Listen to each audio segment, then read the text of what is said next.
What's up, guys? How's it going? Hey, everybody. Caught me Kyle, off guard. sit up. We're on there, buddy. Sit up. I was looking at some porno. We're off to a family-friendly start here. Just kidding. I was watching the feed, but I made sure to turn the volume down. Oh, boy. 50th episode, guys. 50th episode. 50th episode. Yeah, that's awesome. Yeah. Thank you to everyone. Welcome to the Signal to Noise podcast, 50th episode. Here we are. Kyle's ready with his where's your hat, buddy? Oh, there it is. thanks to Ryan McLean from Ernie Ball. We used to have the booth right next to the Ernie Ball dude, so we got free swag all the time. I never really wear free swag, man, but I was feeling kind of West Coasty on this episode. I'm wearing free swag thanks to Jeff Hawley at Allen and Heath. So thanks, Jeff. Appreciate it. There you go. Shout out to Jeff Hawley. Thanks for taking care of us, man. So we have some really cool stuff going on tonight. So let's see. We have I'm going to say a veritable cornucopia of good stuff going on tonight. We are doing several giveaways live on the show tonight. We are giving away a digital download of Mike Green's album Restart. Mike Green sings the song Break Free that has been our theme song since episode 1. Mike Green is going to be playing a live stream performance at the end of the show today. I'm pretty stoked for that, to be honest with you. Really looking forward to that. We're also giving away a Taco Bell gift card. Obviously, tacos are it's the joke that became serious, man. They are an integral part of our family here at the Signal to Noise podcast. And so one lucky winner is going to be able to buy themselves some taco goodness. We're going to be throwing out some questions to you guys, and so you can throw your answers up in the chat and the comments, and whoever. I think Kyle will be the arbiter here. No. I knew that was coming. So here's what's depressing is when you go through the Taco Bell drive-thru and you're like, how did I spend $40? how did I spend $40 at Taco Bell? But that's not all. We have a bunch more cool stuff. Audix, our sponsor, has put together a cool little bundle. You are going to get to enter a drawing for their brand new A150 headphones. They're closed back dynamic driver professional headphones. They actually, as I'm told, they're not even on the market yet. So you're going to get them hot off the manufacturing line, which is pretty cool. You'll probably get them before we do. And they're also going to give, as part of that bundle, their new A160 bi-directional ribbon microphone, which is also pretty cool. And a couple of goodies to go along with that. So the Audix bundle is one of the things we're giving away. And Chris, you got a link there somewhere. I think, folks, you go sign up, and it's just going to be a random drawing. You guys got 2 weeks to sign up. You got 2 weeks to win the Audix bundle. And Professional Wireless Services. Big thank you to Professional Wireless Services. They have donated a pair of inline RF bandpass filters. These things are lifesavers. They're really cool. They're passive devices. They go between your antenna and your microceiver, and they will just bandpass and keep the out-of-band stuff from getting into your mic signal. And those are really, really cool devices. I'm kind of jealous. I wish I had some. And you can enter the Windows as well. So, Chris, where's our fancy link, dude? It's in the comments. YouTube, Facebook. Cool. It's in the comments. So, guys, everyone click that link. Sign up to win the free stuff. Get it before we do, and let us know how you like it. But live on the air tonight, someone's going to get Mike Green's download of his album. Someone's going to get Taco Bell gift card. Kyle's going to be really jealous of the gift card. And I need it. Send me your gift cards. And stick around at the end after we are done talking. We are going to have Mike Green play a little mini concert for us. I'm pretty stoked. So, Kyle. Yes, sir. Let's start off with the high stakes question, man. How's the landscaping project going? It's actually going really well, man. We got a little rain today, so I cleaned the basement. What I wanted to mention was I actually came in on episode 7. And we're on 50 now. Yeah. That's crazy. Well, I think I texted you and I was like, dude, I'm trying to start a podcast. Do you want to co-host it? I was like, and you were like, Why you were like, who's actually good. actually, you know what? I think I called you first because I wanted you to write some articles for Pro Soundweb, and you were like, dude, you're like, I write like the cows on the the Chick-fil-A billboards. He said. And I did this thing for one of the worship magazines, one of the worship trade magazines, and I did a pretty good article. I was really stoked on it and everything. But then every month it was like, I gotta write. But yeah, I was stoked, and we did the Webster thing together. And I remember going back and listening to like the ones that Keith had done with you and the ones before, and it seemed like you guys had done so many, but now we're at 50, and we've had some pretty amazing guests and pretty amazing discussions. We've had stunning. I mean, I'm in awe of the amazing, talented people we've had on the show who come in. And just to throw it out there, we have some amazing episodes coming up. Yes, we have Ryan O'John. We have Jamie Anderson. We got David Morgan, who's got the scariest resume of all time, probably. Insane. I'll have ridiculous fanboy questions. If anyone has any fanboy questions that they want me to ask on the show, I ain't scared. I'll ask. we let them get one at the beginning and one at the end. Usually, that's how we started off. Then we get into the tech talk, and then we let Kyle off the leash at the end of the show again. I don't know. I think at some time you got to think about it. We mix a lot of music. We listen to a lot of music. We do that. It gets burnt out, man. There's times that we all go through that we don't even turn the radio on, or we don't even turn something on, or you flip through your iTunes and you're like, I can't find who I want to listen to today.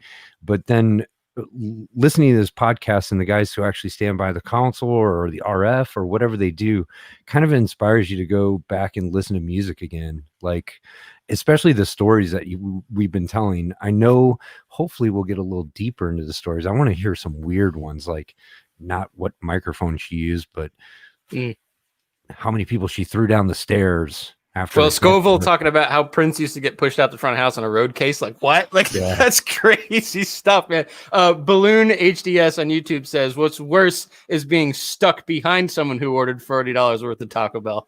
That's me. I think you were behind Kyle today, man. Hey, and in St. Louis, Missouri, I'm going to go ahead and put this out there. They took the Mexi Melts off the menu, which is a horrible choice. Horrible. The Mexi Melts were a great item. They were easy to eat. But in St. Louis, Missouri, going to go ahead and put this out for you. We have chili cheese burritos. And for those that are old enough to remember, they used to be called the Chilitos, and they are delicious. Woo! I don't know. That's a new one, dude. I've been getting into Mexican pizza. I've been rocking the number 8 lately, because I kind of poo-pooed it for years. I was like, Mexican pizza, but that's awesome. It's quite good. No beans. I don't do the beans. Kyle. Yeah. What's your worst gig? Ooh. You know what? I was kind of thinking about that because someone posted in Bobnet the worst load in.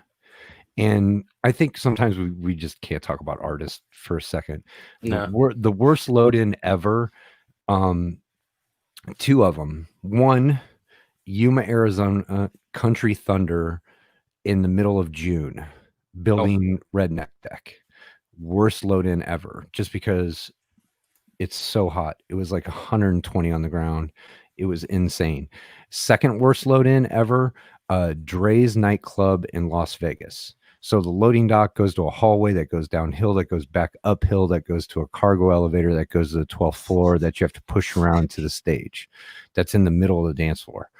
Awful. Luckily that most of the stuff was already in-house, so they had a drum kit already set up. But if some people like Chris Brown and Migos and stuff brought in extra stuff, it was just a nightmare. It was an hour walk from the stage down to the dock back to the stage. That sounds terrible. I remember you called me last year because your bus broke down out in the desert in the morning. That happens a lot. I think last time go for it. I was gonna say, last time I was on a broken down bus, we watched Beer Fest, and every time they said beer, we had to drink. That's a dangerous game. Just saying. You got locked in the bus. Oh, I did get locked in the bus. Yes, yeah. I forget. I forget what episode we talked about that, but I definitely got locked in the bus about 5 minutes before showtime, and and that's when I realized that I'm too big to fit out of any of the windows that are physically in a tour bus, and had to take my Leatherman and undo the panel on the door and actually unlock the door from the inside. It was the only way I could get out. So, yeah. Chris, wasn't that your first episode that we were all together on one episode that we talked about that? It might have been. Again, we're at 50 episodes here. I came on episode 16, which was later than you, but I mean, that's still a while ago now. So yeah, it all runs together. It is, man. Okay, so I have a question for you guys then. All right. What guest, and you can't talk about recent ones because we've had some blow ups that aren't even out on the air yet. What guests were you like, whoa? Period. Like you could listen to that episode as much as I listened to my episode. Chris, you can go first. Oh man, put me on the spot. All right, I'll go first if you want. You want time to think about it? Are you scrolling through our episode list right now? Yeah, I am. The Howard Page one was a real treat to me. And that was sort of one of those ones where it's kind of like just lean back and let him talk and just soak it in. I also really enjoyed Chris Rabel talking to Chris Mitchell, hearing the way those guys, respected each other and have these workflows and how they were. And Rabel was just so kind of really, really interested and just delighting and listening, learning what Chris was doing. And that was a real treat too, just to kind of watch these guys talk, guys that are just so smart and so talented, who I respect so much. It's just fun to just kind of let them do their thing, Yeah. For me, actually, yeah, that's great. I mean, it's hard. That's hard to pick, dude. We've had so many incredible episodes, So, Pete Erskine was the one for me, just because living in the corporate world now, and him being the comm guru and RF guy that he is, and I think he might have been the first guy that I actually reached out to actually get on the episode. Yeah. So the podcast. So that was cool. And then I was pleasantly surprised by Andrew Stokely, because I've recently been intrigued by broadcast mixing because of how different it is and what goes into it. Stokely was crazy. We got to get Stokely back on. There's so many people that I'm like, man, we got to get him back on. Like the David Morgan episode didn't even come out yet, but we're already talking about getting him back on. We gotta get Pooch back on. It's funny. We tell every guest, "Oh, we're gonna get you on a second time." So I mean, at some point, we have though. We've made good on it a couple times. We've gotten it happening. So no, I Stokely was we just scratched the surface. He had just so much. It's such a different world from most of it. I mean, me personally, I have virtually no experience with broadcast. So to just kind of he'd throw that little thing out, and we're like, well, wait, tell us about that. That's cool. So that was yeah, we definitely got to get Stokely back on. But no, and I think it just underscores the point. These incredible people that we work with, how much knowledge and experience they have, and how incredible that is. And I mean, these guys could talk for 15 hours, and we still wouldn't. Kyle, was it Grace Royce? That one was awesome. I still use this to this day. If you're coasting, you're going downhill. Mm-hmm. Yeah, she was really, really, really cool to talk to. I mean, the drive that she has is really neat. The attitude. I was going to say that as well, but the one that, man, Eddie Capo. Oh man, like I feel like Scoville, like we're bros now. Like if someone says Scoville, I'm like, yeah, dude, he's my bro. We talk about lifting weights, but we've only talked like once. But Eddie, like I follow him on Facebook now. He's doing great. He's doing his own podcast, some video instructional stuff. He actually did one in Spanish the other night that that's awesome. What they were talking about. One of the things that we mentioned before the podcast was like, hey man, these dudes just need to go back to work. So they can just come on our show, quit having all their own shows. So I'll tell one of my worst gigs. But before we do that, I think we need to get people commenting to enter to win this Taco Bell gift card, right? So we do a question. Yeah, let's do a question. All right, this is a historical question. It was one of the first episodes that Kyle and I did together. And the question that we posed to the listeners was, we were talking about taking a nap in the subcovers under the stage and on the festival days. Yep. And what's the craziest nap situation you've had on a gig? So let's see your answers to that. And this is for the Taco Bell gift card. And Kyle's gonna. I'm monitoring the Facebook. You got the YouTube up? Well, yeah, I'm watching the YouTube. And Chris, are you like the overlord, dude? Are you seeing everything? Yeah, I can right see now. everything. Yeah, I can see everything here. The stream. He's full on video right now. He's got like the curved screens. And It's like in in Dark Knight when they got Batman's got all the screens and he's trying to find the Joker. That's what's going on right now. He touches the side of the glasses and they come up on the like. No, so one of the worst gigs that I've had, it was more about because I was partially afraid for my life. That's a good way to start. I mean, maybe not initially. So when I was at Maryland Sound, we used to do these Caribbean and Haitian float day parades, right? And so basically, what they take is a semi trailer, and we would ground stack 4 or 5 high full size Vertec, like 89s. Oh, jeez, dude. And we would literally line the outside bed of the semi trailer all the way around. So it's like, I don't know, 10 stacks or so. And we would alternate like stack of main, stack of sub, and all the way around. And they would build a platform in the middle of this and put a band on top of this. And so you're in a pit with your amplifiers and a generator under the stage in the middle of all of this Vertec. Oh. And then it's like an 8-hour parade down in like Brooklyn. And they do this in different cities, but we're in Brooklyn, right? So on the night before, we're loading and setting up, and it's late, and we have to test this thing, right?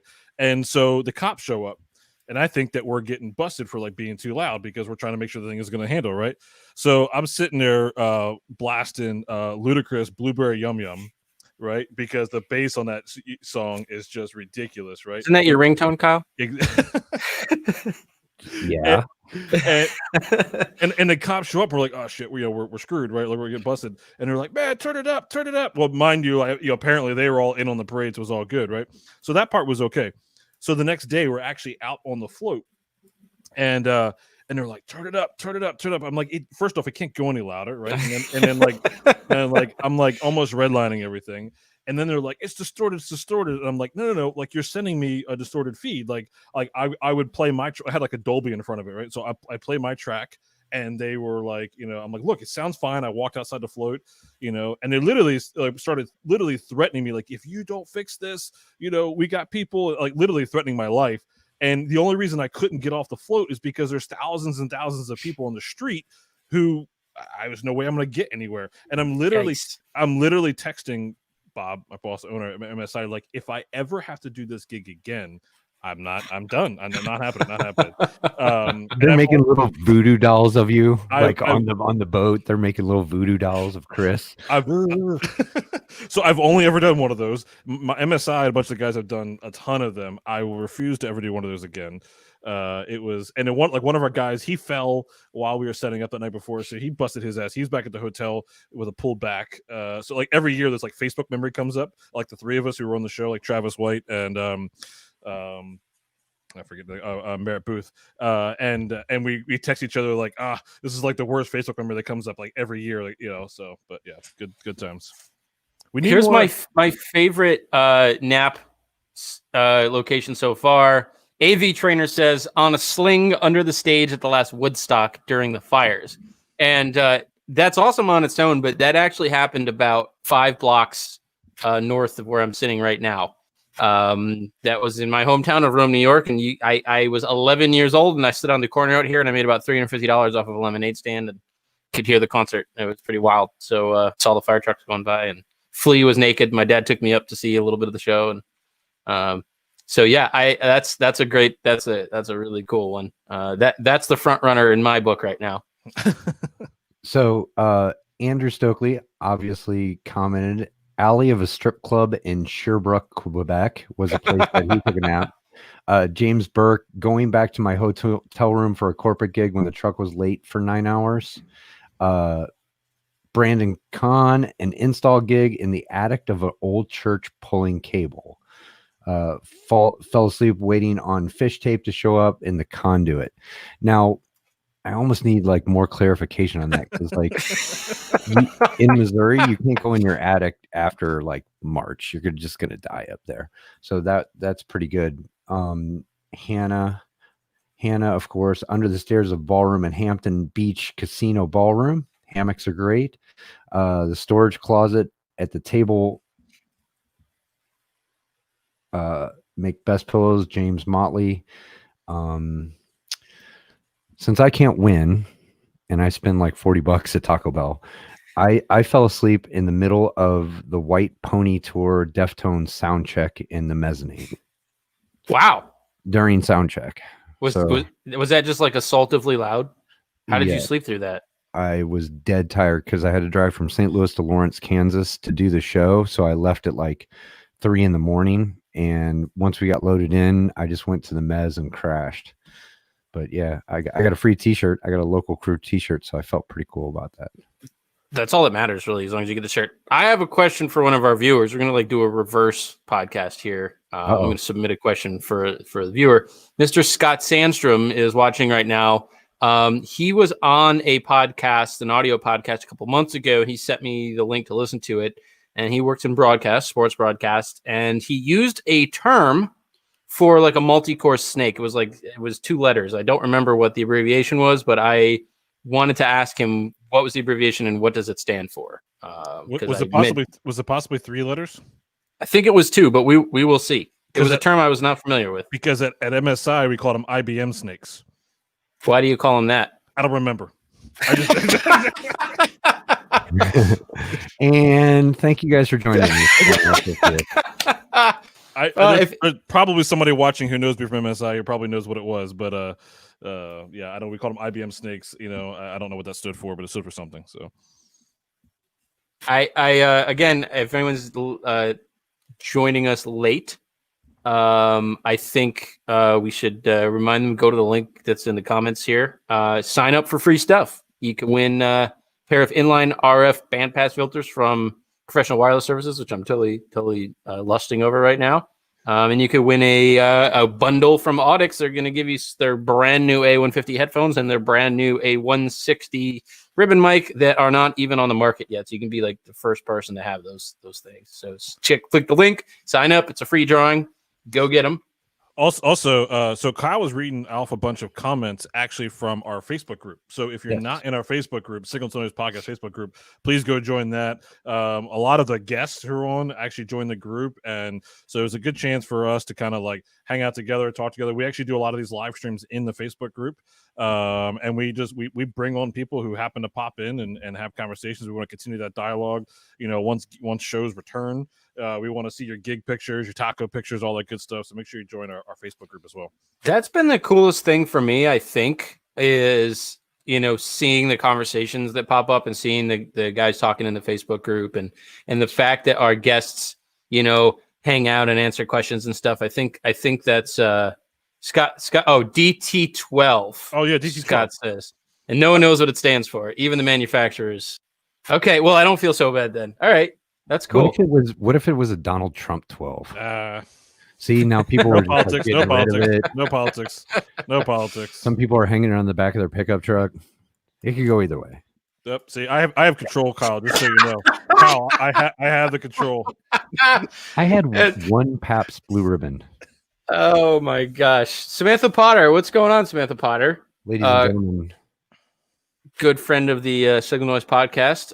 Actually, was one of our early guests, and streaming queen, and she has her own podcast on the Pro Sound Web Podcast Network, the Church Sound Podcast, which has just been taken off. So that's pretty cool. Absolutely. So check that out if you got a church gig, like actually both of you guys have church gigs, right?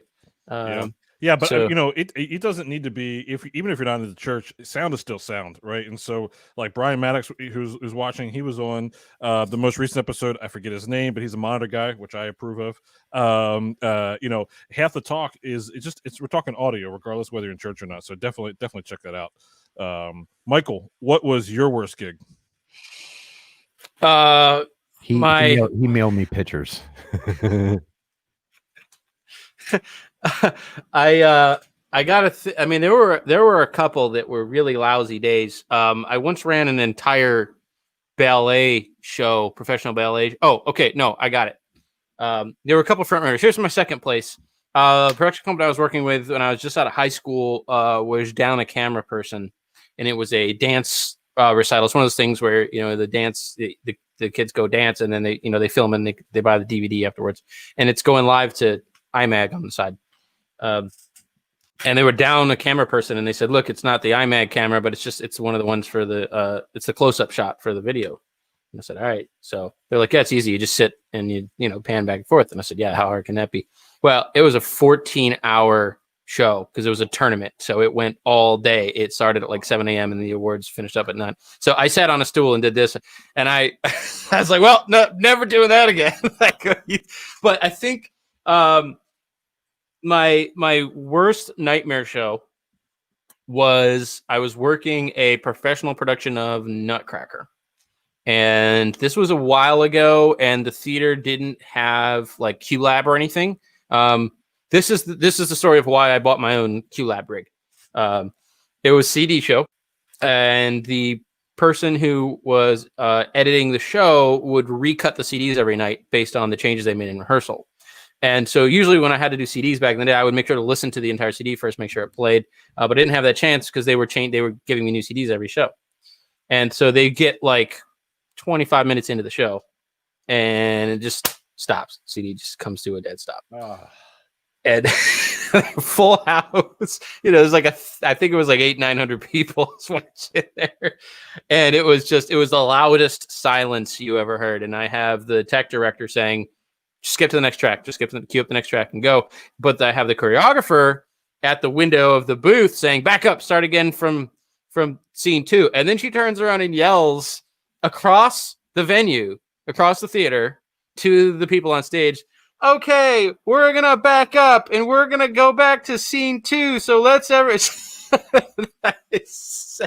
oh no, it was so terrible. And, so what I did after that is for the rest of the show, I ran 2 CD players.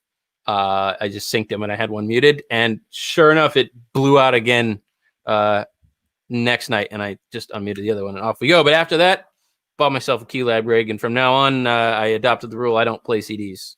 I'm not going to do it. I'm not going to have that happen. That was terrible. That was really terrible. It was scary. I was sweating. I got all hot. I have an embarrassing moment.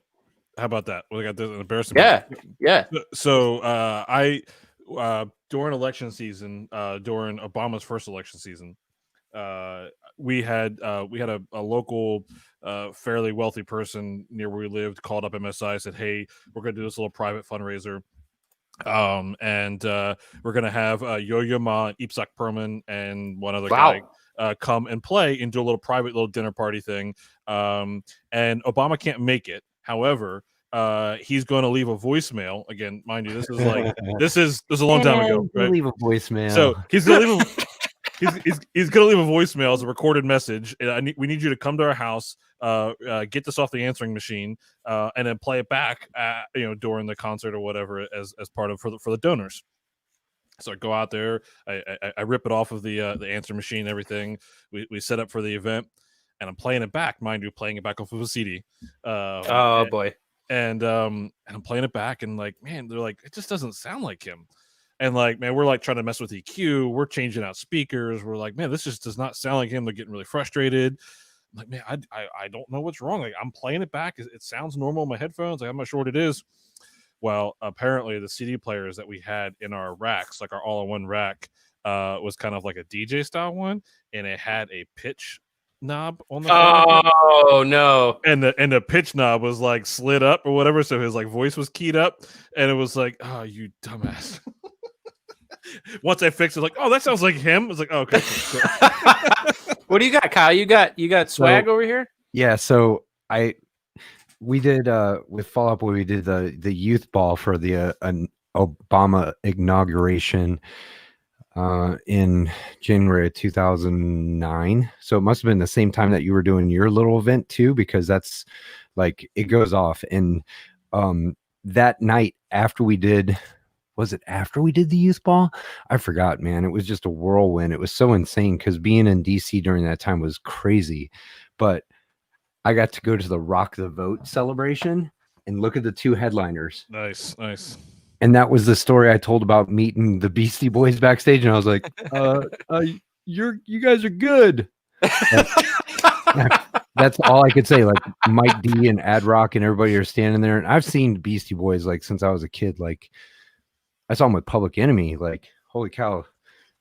I saw them before that tour. Hold on. Wow, my gosh. Fear of Black Planet. But dude, Obama inauguration was off the chain. Like everybody and their brother played killer shows that week. Sheryl Crow and the Beastie Boys. Are you kidding me? At the 930 Club? Yeah, I snuck in. All right, so Kyle, who gets the Taco Bell gift card for best nap story? You got a lot to choose from, man. Ooh. There was only a very few, but I really like this guy who was sleeping in the church attic. That takes some cojones, as they say. We got Shadowwell on YouTube says the DT12 specification references dust tight, designed for potentially harsher environment usage. All right. I learned something tonight. Thank you, Shadowwell. Here we go. Hold on. More importantly, I mean, we use XLRs every day, right? Okay. Oh, this is good trivia. Yeah. All right, Kyle, what does XLR stand for? Oh man, I'm not. Don't do that. Let someone win something, man. Let someone win the. All right. First correct answer without Googling. No cheating. What is the genesis of the term XLR? You will win download of Mike Green's record Restart, which is a great record. I really enjoy it. I use it to check my PA systems. Mike's going to be playing for us live on the show in about half an hour. Don't go anywhere. It's going to be great. Look forward to it. So this happened to me, right? So I show up at a venue. I'm in like Alabama somewhere or some, I don't know, at a theater, and like the steward was like, he's a cool guy, right? Just messing with everybody. And I'm setting up Monitor World and extra low resistance. Nope, it's not that. I like that though. And he's like, I got some trivia for you. It was like, what? He's like, what's XLR stand for? And I was like, shit, I've been doing it for a long time, and I actually don't know what this stands for. So, yes, Aram. Anybody get it yet? Yes, Aram is correct. Aram is actually correct. So it's Canon X series latching rubber connector is what it stands for. So yep, that's right. Aram wins a download of Mike Green's album. And the winner of the Taco Bell gift card for sleeping in the church attic while he was waiting to pull cable is Brandon Kahn. I'm actually going to send him a message right now to get a hold of you or I, Chris, on our Facebook. Cool. Yep. Have him send me his mailing address, and we will get the Taco Bell gift card out. Aaron, I got your email, dude. So you are the proud recipient of Mike Green's album Restart. That's cool. I hope you dig the album, man. I really like it. I want to know who learned that tonight. By the way, I want to know who learned the fact that the Canon X series latch and rubber connector is actually what XLR stood for, and who. Yeah, so let us know. What if I already forgot what it was? Well, it's interesting because most insulation on XLR connectors now is not rubber anymore. It's like a plasticky type of thing. So there was a movement. Some people try to call them XLP now, but I don't think that's going to go anywhere. I mean, that we have a lot of those things, like phase polarity thing, right? So how about the a VU meter? It measures VU, but it's actually a VI meter. Is the actual name of that instrument. And no one we say the name of an RJ45 or is 8P8C, I think there's a lot of terms that we I'm all for splitting hairs. And under all circumstances, no, I'm just joking. Worst connector ever. Go. RCA, hands down. I tend to agree, but remember Elco connectors? I can't stand Hubble connectors. Elco is worse than a Hubble. Come on. And there was one before that. The TT connectors in the back of it. Oh yeah, a little tiny. Yeah. All those connectors always oxidized. I mean, obviously they didn't when they were new, but now if you take out an XL4 or whatever that has TT connections, it's a pain. How about the banana plug? Remember those things? Ooh, yeah, they still use those. 5-way. Yeah. No, here's the thing with RCA was to go inside like electronics and stuff, so that the technicians in the field wouldn't have to solder. So it wasn't meant to be like a thing that you plug and unplug all the time. And Radio Shack could make $10 off of every RCA dongle that they made. It's like Apple. If you go to Apple to get a dongle, it's $30. It doesn't matter which dongle it is. It's just like, oh, I just spent $30 on another dongle that I needed because I have one port. Awesome. Oh my gosh. All right. So yeah.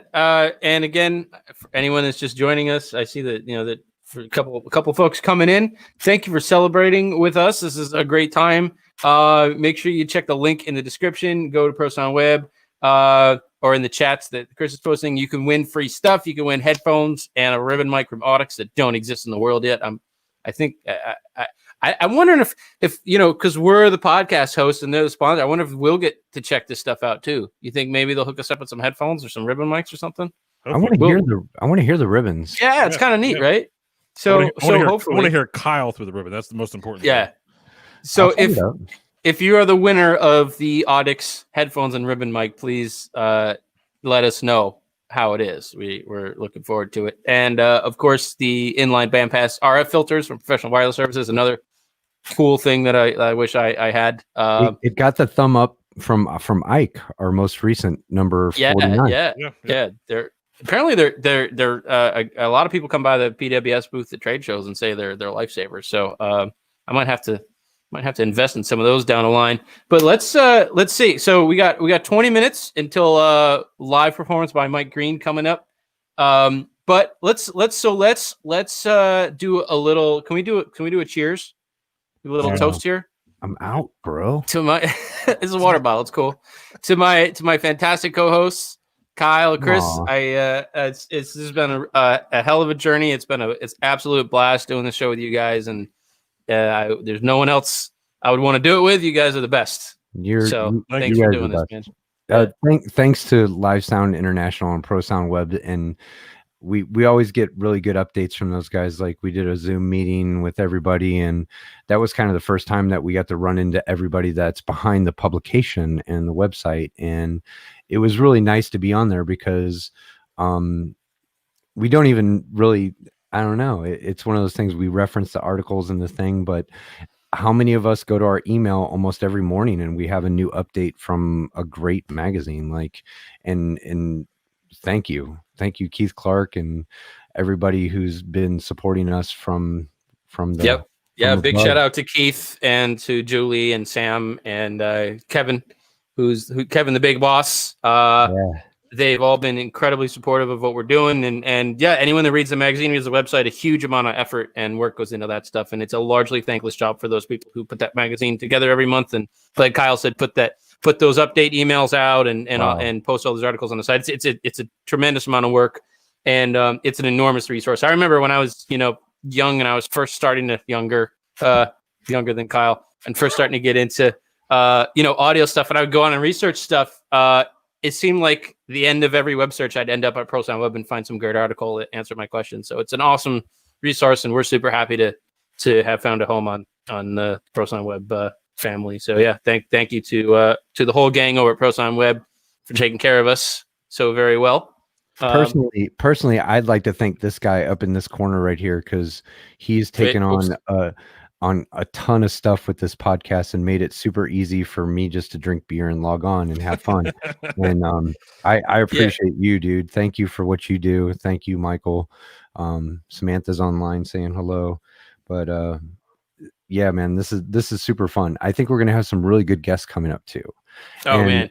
Yeah. What I'd like to say is, one guy asked right after we did the Taco Bell thing, best road taco that we found and where. Oh, that's all you, Kyle. This is your right in your wheelhouse, buddy. All right. So out of the country, we were in Barcelona for a few days. I was with that band Jet, and we were actually doing some of the festivals over there that Faith No More was doing their reunion shows. So it was like Faith No More on the main stage, and then we were headlining the second stage. So it's funny because if you've never been to Spain or Portugal or whatever, they open up for dinner. Restaurants open up at like 9 p.m.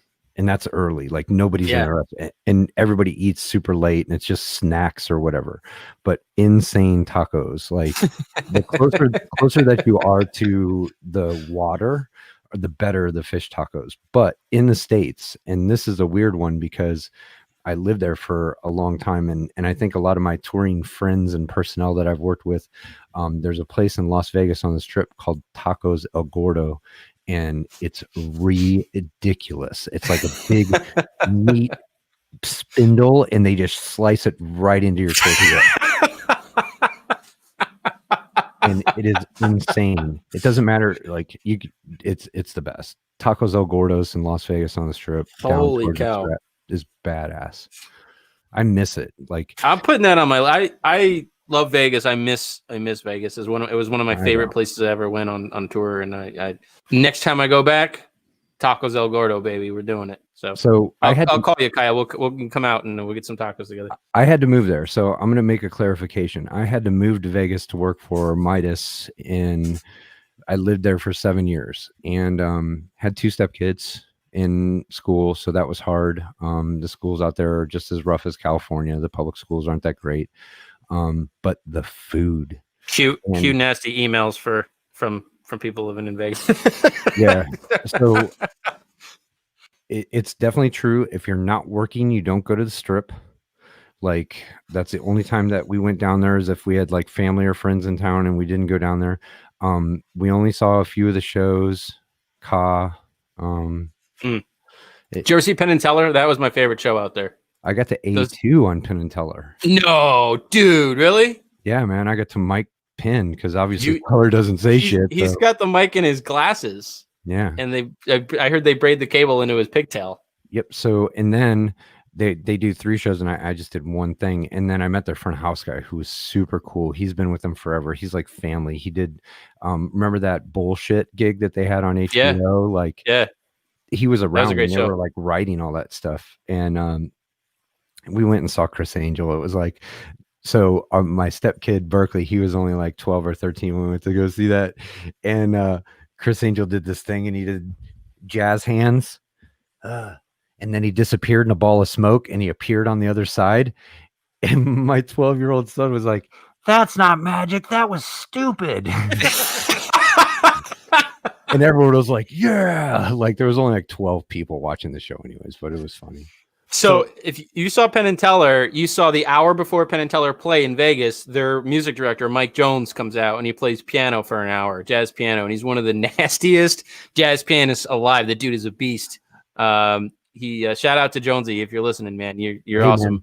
Man. And here's the thing. All the musicians that are in Vegas play the songs better than the artist plays them. Like you could go to the Orleans or somewhere way off the Strip and watch somebody play a Journey song better than Journey ever played it. Okay, perfect segue, dude, because question from Bob on Facebook. Kyle, what was it like live mixing that Fall Out Boy song where nobody knows what he's saying in the middle of the chorus? Oh, sugar will going down.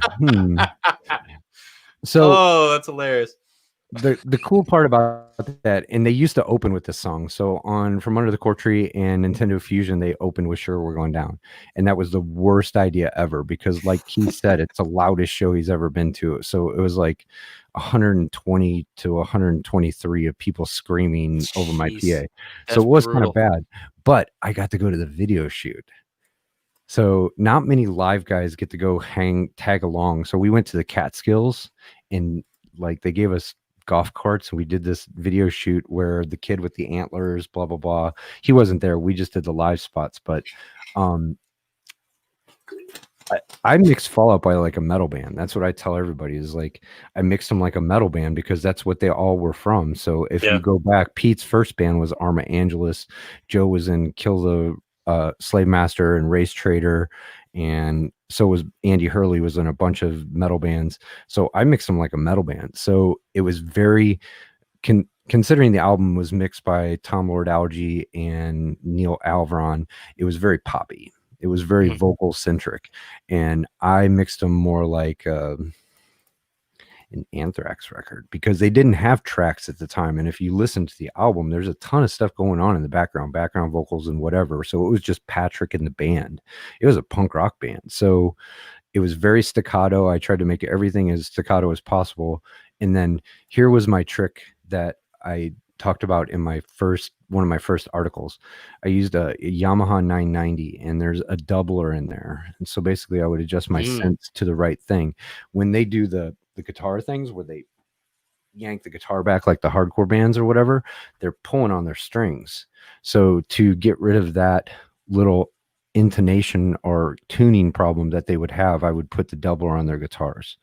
So I had 2 mics and I put that on both guitars. So I had 2 990s, one for each guitar, just so it would help keep it in intonation, just set the delay long enough for that bend to happen and it would come back. Same with Pete. He would do the Around the World with his bass a lot. Like the thing would be going around his neck more than he was playing it. So I did little delay tricks and settings for when I knew that was going to happen, because it was kind of structured. Oh, here comes that part of the song he's going to do in Around the World. Wow. So I knew it was going to happen. That's an awesome story, dude. Thank you for sharing that. That's really cool stuff. I was just, you know, it's an interesting topic because I sent you guys the mixes, but there's a local band down here. They're doing this charity live stream where usually a bunch of bands play in the summer for this charity event, but they can't do it this year. So the bands are all sending in videos of their sets and they're going to stream them. And so one of the local bands called me and they said, hey, we're going to, you come out and record it. And I wanted it to sound live.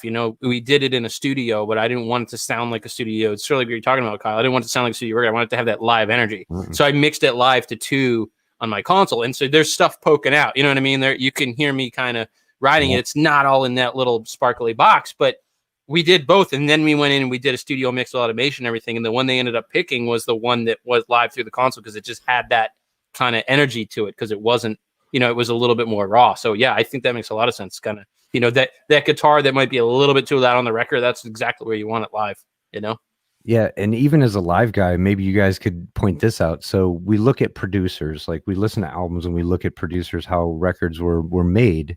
And I tell you what, like, as much as I don't want to like him, like Steve Albini, the way he records drums and certain things is just amazing. Like it's that live aspect. It's like, oh, you're sitting in the room with the drums. It's not super close mic'd. It's not a sample or sound replace. Right. It's this thing.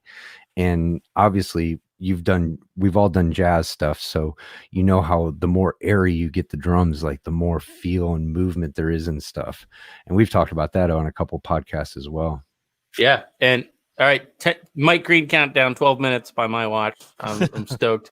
No, but Kyle, if people have asked me, what do I think is one of the best mix, records, and I think it depends on the genre, but one of them for that style of music that you're talking about, State Champs have a song called "Losing Myself," and it was mixed by Kyle Black, and that thing is just it's the cleanest, punchiest, widest mix. It's ridiculous. And I emailed him. I'm like, dude, what's your approach with that? Because it'd be a cold day in hell if I could get that sound, And he said I modeled after a live show. I wanted to sound like I was in a club and that band just hit the stage. So he's like, the work that you guys do live, that's my inspiration. And I thought that was really neat and really telling. It just has that extra energy where it's not all picture perfect and there's kind of, there's edges. And I think that's cool. Yeah. Michael, what's your we got 10 minutes here. Michael, what's your most memorable gig? Most memorable gig. And or Kyle. So if you either go first, if not, I can tell mine. I know mine off the top of my head. Prominent Paul McCartney. Hip hop. I wish I could do Paul McCartney. There was a rather short rapper from Miami who will not be named, who was the headliner at a festival. Pitbull. I don't know what you're talking about.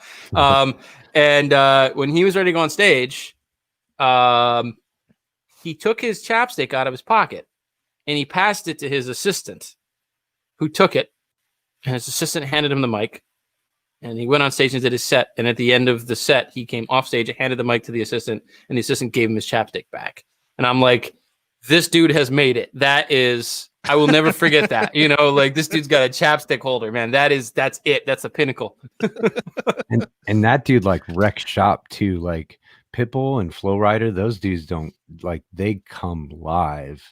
Like I've seen both of those dudes, and if it's one of those two, then yeah, that show is insane. He had his DJ was he's this little tiny dude, and he was super polite and really quiet. He's like, "Excuse me, sir, can I have more?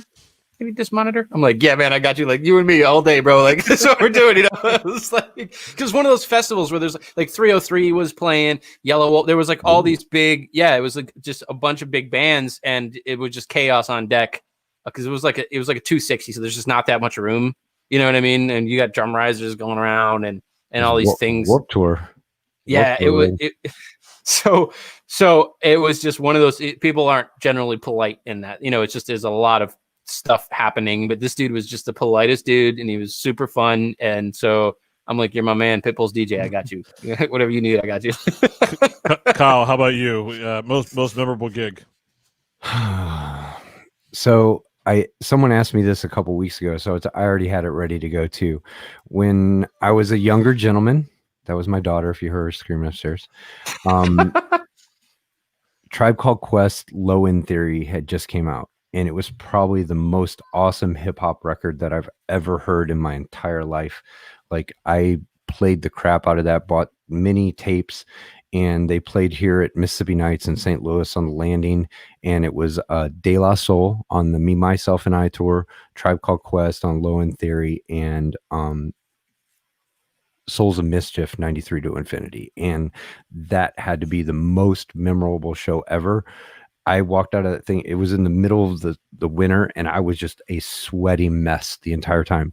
It was like being at the best roller skating rink ever for 2 hours or however long the show was. It was insane. Like, I will never forget that show ever in the history of anything. Like, you can take everything away from me, my hairline possibly. You're never going to take the memory away of Tribe Called Quest just like killing St. Louis. Like, it was amazing.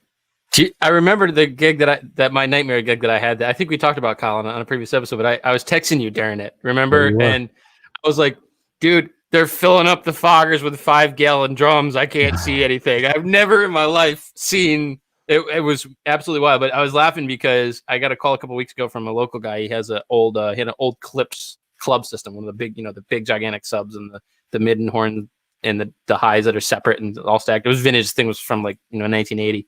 And he's like, "Hey, can you come and just set this thing up for me?" I'm like, "Yeah, I got you." So went over there and did it. And I said, "Yeah, so where'd you get this rig, man? It's really cool." And he goes, "Yeah, I used to own a roller rink." And I was laughing so hard. I'm like, "Yo, this is Kyle's rig right here." So I'll send you some pictures of it later. My man. Did y'all have batting cages? That's my man. So I'm really torn. 7 minutes, Mike Green. 7 minutes. I know. I'm really torn on two different memorable experiences. One from rock and roll, one from somewhat corporate. But from a rock and roll standpoint, and it ended up being, and I didn't know at the time, ended up being my last gig with Tears for Fears. And it was, so we were at the end of our leg of tour in Southeast Asia and Australia. We ended up in Manila. And we were playing. It was the first time, believe it or not, the Tears for Fears had played in Manila, this was 2010 at the time. And so sold out arena, like standing room only, like people were waiting outside trying to still get in. And Kyle, you know this from touring in other countries. Other countries respond to concerts way different than the US do. Right. Yeah. So I haven't made it to South America, but I hear South America's like this. The crowd was singing every song so loud, and not just the hits, not just the chorus, like every song from start to finish. So we're all in IEMs, and at times it was difficult to hear ourselves, the band to hear themselves. It's one of those moments of that just raw energy and expression. It's like, this is why we do what we do. And I could still just remember the feeling. Like, I'll go back every now and then, just watch the YouTube videos of people who posted from that show, because it just relives that feeling, and the hair still stand up on you from just, hey, I was part of helping create this experience for these people that had been some people, have been waiting their whole lifetime to see this show, saved up this money, came to this show, experienced it. That's pretty cool. Yeah, and then so I know I'm putting two together here, but I don't care. I did. You're allowed. Yeah. It's plus 3 dB because it's an uncorrelated summation, though. Go ahead. Oh. A couple years ago here in Philadelphia, the Philadelphia Eagles won the Super Bowl. I'm originally from Maryland, Baltimore. I'm Eagles fan. A Ravens fan, and so I didn't care much about it, except as they're getting closer and closer to winning the game, or getting close to the Super Bowl. I was like, okay, well, this could be a thing, right? So a week out from the Super Bowl, we get the call. We're the Eagles, Philadelphia Eagles AV provider, so we do a lot of stuff for them. And, no big deal. And so they're like, hey, if we win, if we win, there's going to be a parade. So we have to prepare for this. So we get the call a week after the Super Bowl. So you have to prepare that. And Monday morning after the Super Bowl, you have to hit the ground running with gear because the parade is going to be on a Wednesday. But it was like you didn't know if there was going to be a parade or not, right? Nope, no, but you had to plan. You had to plan for a whole week. You had to plan for a whole week, and they're like, okay, so we go to the first site visit, and they're like, all right, like typical job, like, all right, well, where are people going to be? So I got to pick out coverage, right? And they're like, they're going to be everywhere. Like, what do you mean everywhere? Like, no, like, so like they're like, well, how many people are you expecting? Like, I don't know, between 1 million and 2 million people. What? All right. So I start with like a Google map and I start making heat maps. I'm like, okay, here's his zone, here's his zone, here's his zone. And for anyone who doesn't know Philly, the stage is going to be on the Art Museum steps, and they're going to have people all the way back to City Hall. This is a mile, right? So we had to cover a mile of the parade. It wasn't even the whole parade, but that's like, hey, that's where we're going to call the line off. So we had to design a system. Have it ready, be down there Monday morning, 8 a.m. Luckily, it rained. Luckily, unluckily, it rained on Wednesday, so they postponed it. We had a day to continue the setup. And so we're out there time-aligning a mile of PA, right? We're over 3 seconds. Okay, I was going to say, how much delay do you have in the back there? Over 3 seconds of delay. By the time we time-aligned over a mile of PA, right? And hope the wind doesn't blow. Yeah, jeez, man. And it's funny because I annoyed the heck out of my crew in the city because I played the same song the entire day. What song was it? Oh, it was Candlebox. It was Daft Punk, Fragments in Time. Okay. But see, the good thing I like about it is it has consistent timing to it, and it's musical, right? So that way you can kind of walk a spread or whatever. Anyway, so there's rumors of how much people did it in the show, but estimated close to 1 million people, whatever, right?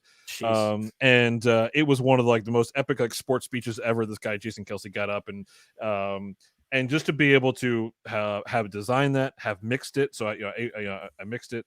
It's hard to say you'll have another. I've been in the last 4 inaugurations, but as a system tech, to be involved in this one and actually design it, mix it, and execute it, and then with my team, I know Aram is watching. I wouldn't have been able to do it without him as my system tech. It's hard to those two they're two completely different experiences, but both memorable things that I'll never forget. So that's that moment though, and I mean Kyle had one on the podcast on Stokely's episode. He goes, yeah, for curling, I'll do 112 inputs. And Kyle goes, what the hell? What the? Speaking of, and this is a good segue. Thank goodness, just heard that NHL will be coming back. MLB is planning their return. So hopefully some of us out there listening are getting back to work and getting things planned. Stokely's going to be busy, man. Yeah, man. It's sad that you only get to do one, sporting event there in Philly.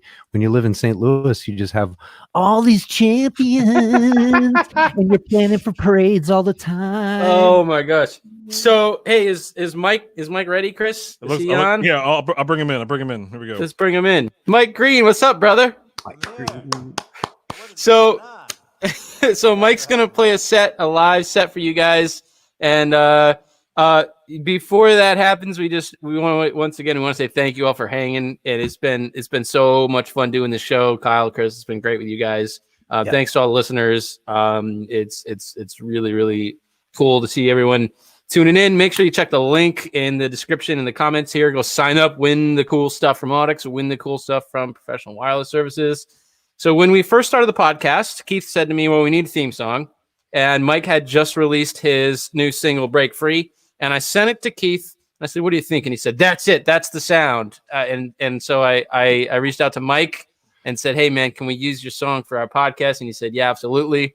So his music has kind of been a big part of our of what we're doing here. And we're so happy to have him. He's joining us from California tonight. He's going to play a short set for you guys. I really hope you enjoy it. Thank you. From myself and from Chris and from Kyle and Mike Green. Rock it out, baby. Thanks, guys. Thanks so much for having me. Yeah, what better way to end it with Break Free? But here we go, guys. Thank you so much.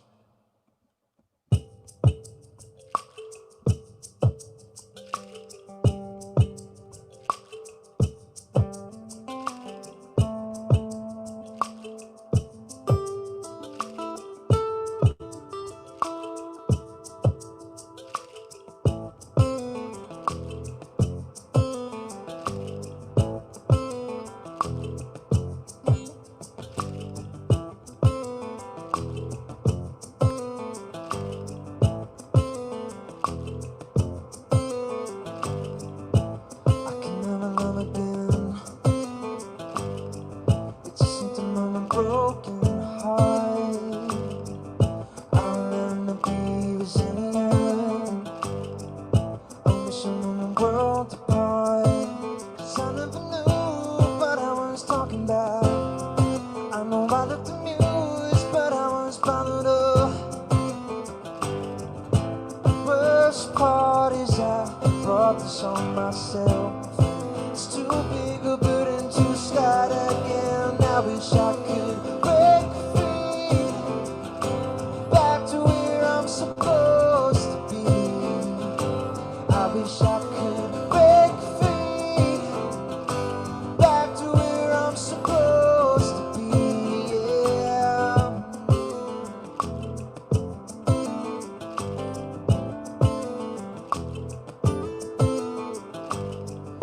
I'm not in my natural habitat. Sometimes I wanna hit the wall. These boots will walk in the beaten path, only until the souls went off. Whoever knew but I was good enough? Maybe it was too soon for me to be moving on. The worst part is I brought this on myself. It's too big a burden to start again. I wish I could break free, back to where I'm supposed to be. I wish I could break free, back to where I'm supposed to be. Yeah.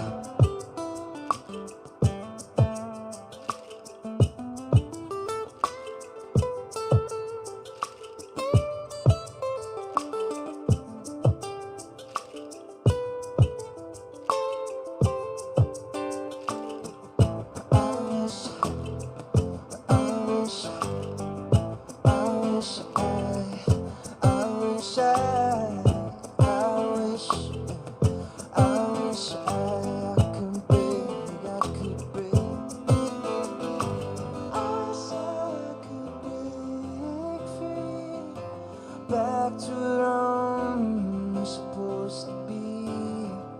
I wish oh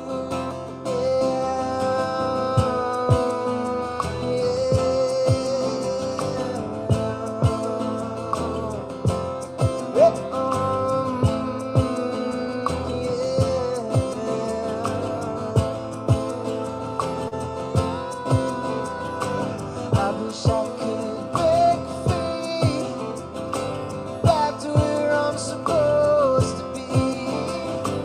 I wish I could break free, back to where I'm supposed to be.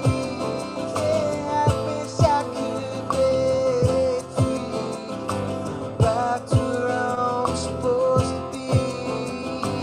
I wish I could break free, back to where I'm supposed to be.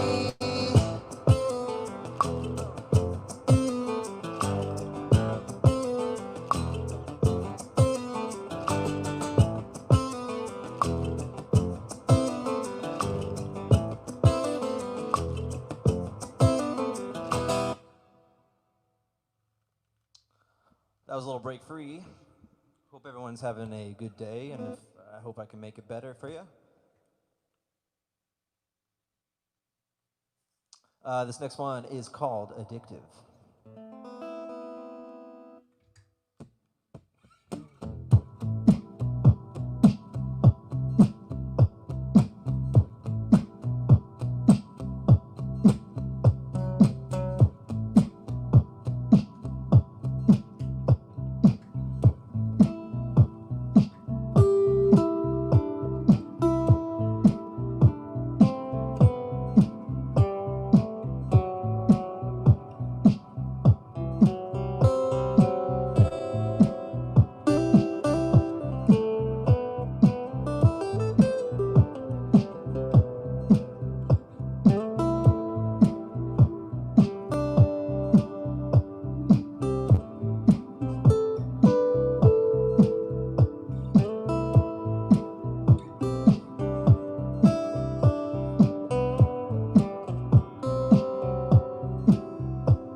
parts I get to tear apart.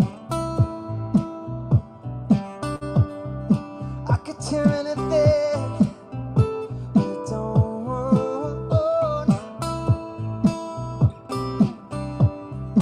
I could break anything, but I won't.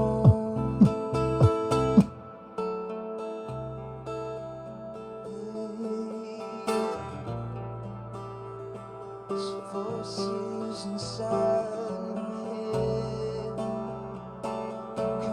calling.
Y'all still with me?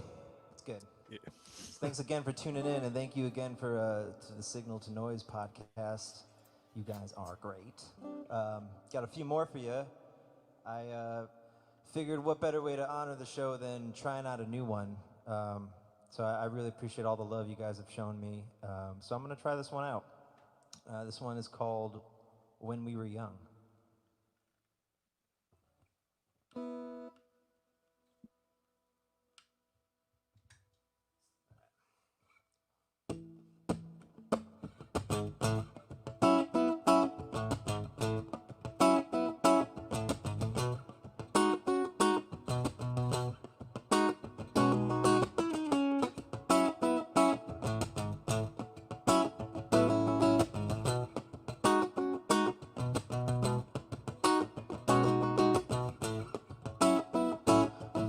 Time go.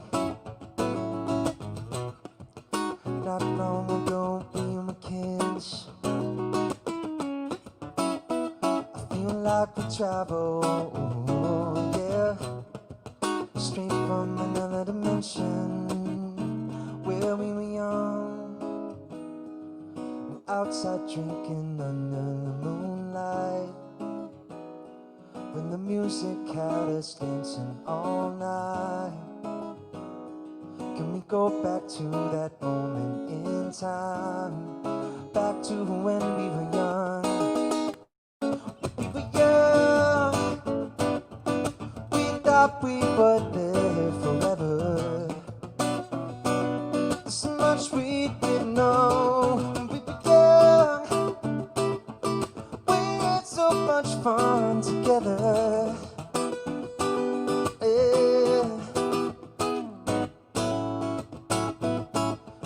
Flashback, remembering all the shit we did. When the time in my ride, we were the red lights. The city was so dead at night. Can we go back, go back, go back, go back to that time? Back when we were young, outside drinking under the moonlight, when the music had us dancing all night. Can we go back to that moment in time? Back to when we were young. When we were young, we thought we would live forever.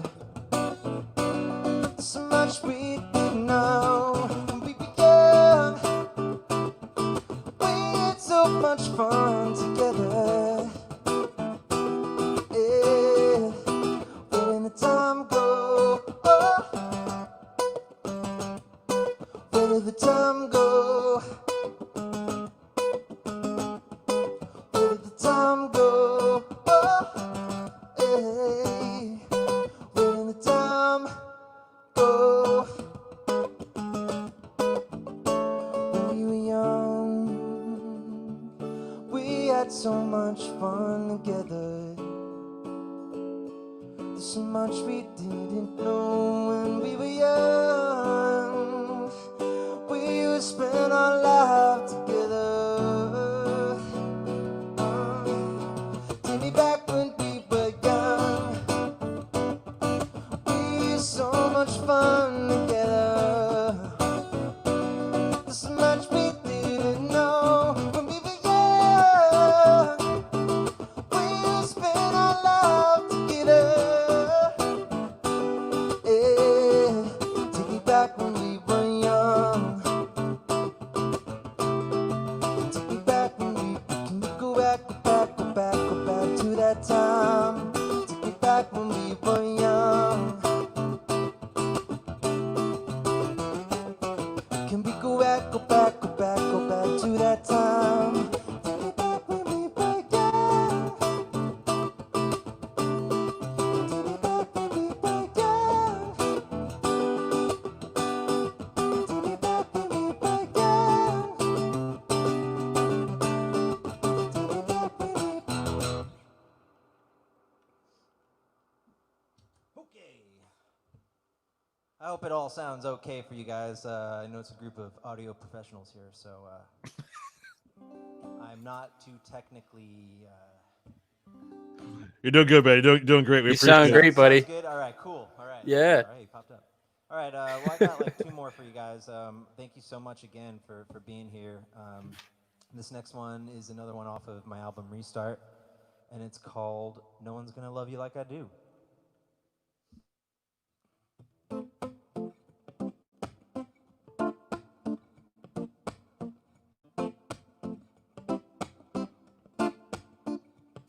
I'll never be your type. You don't go from guys like me. The only guys you like personality.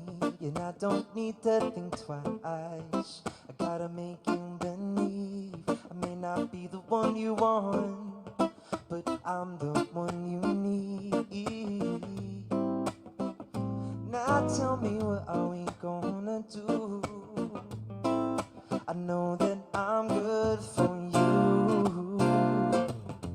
By now, you should have found out that no one's gonna love you like I do. Somehow, we'll figure it all out.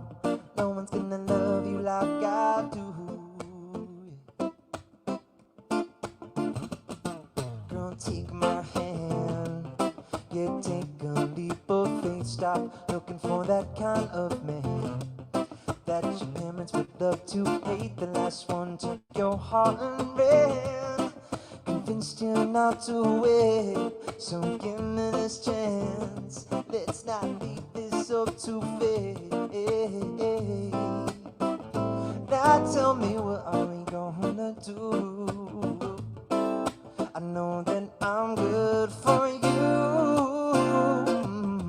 Right now, you should have found out that no one's gonna love you like I do. Somehow, we'll figure it all out. No one's gonna love you like I do. I would do anything for you. You know I'm crazy for you.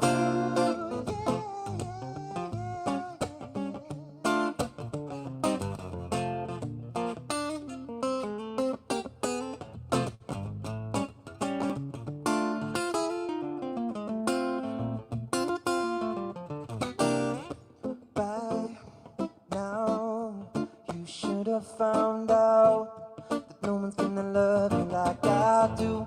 Somehow, we'll figure it all out. No one's gonna love you like I do. Right now, you should have found out no one been loving you like I do. Somehow, we'll figure it all out. No one's gonna love you like I do. Yeah. No one gonna love you like I do.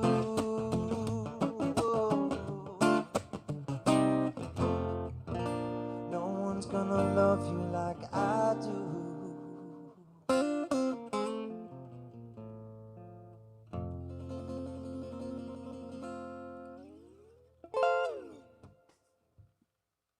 Woo, it's getting sweaty in here. All right, guys, that was No One's Gonna Love You Like I Do. No one's gonna love this podcast like I do. Thank you all for sticking with me so far. I just got to do a quick little tune here. Hey, Michael, while he's tuning, so how do you know Mike? Mike and I went to Berklee College of Music together. We had a couple of classes together. We spent a lot of time hanging out and talking shop and enjoying music. And Mike, he dominated the songwriting class. No one ever wanted to go after him because everything he came up with was genius. So I've always been a big fan of his music, and he's been a wonderful friend. And I'm just really happy to have him on the show with us tonight. Mike, thanks for being here, man. Thank you, Mike. Yeah, man, I can't believe that was, what, a decade ago now? Yeah, we're old, dude. Getting old. This next one is called Always.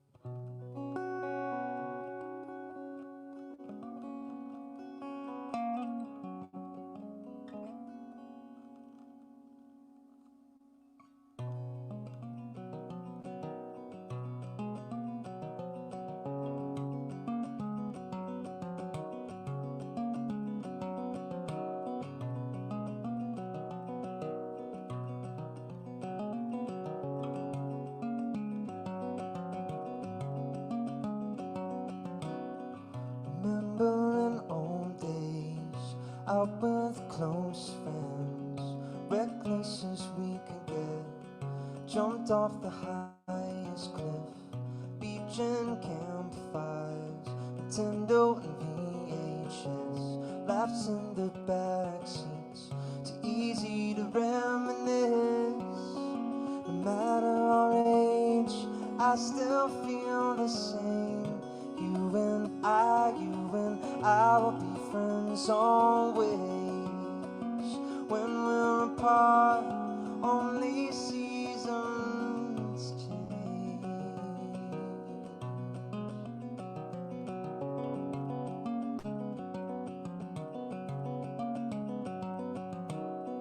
A crush from high school, the sweep of our first kiss, like two leaves in autumn wind, echo from incubus. We grew up quickly, but we sure had fun. So glad that we filled up with plenty of good love. No matter our age, I still feel the same. You and I will be friends always.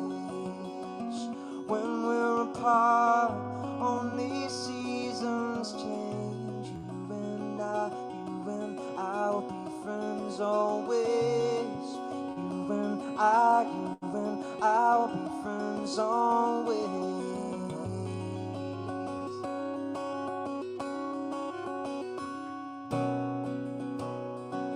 How the time flew by, I'll never understand. I guess life picks up speed around the bends. If only good times never end.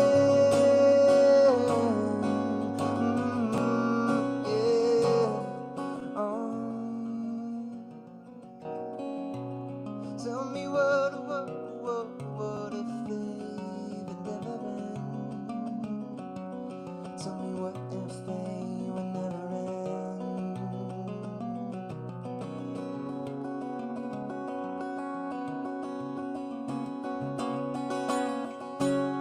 No matter our age, I still feel the same. You and I will be friends always. When we're apart, it seems we've never changed. You and I will be friends always. No matter our age, I still feel the same. You and I would be friends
Thank you. That was always, guys. Thanks, Thank buddy. you. Thank you, man. Appreciate it. I appreciate you guys, and thank you so much for having me. And I hope we can all do this again sometime. Maybe for the Episode 100. Here we 75th or come. the 100th. Yeah, guys.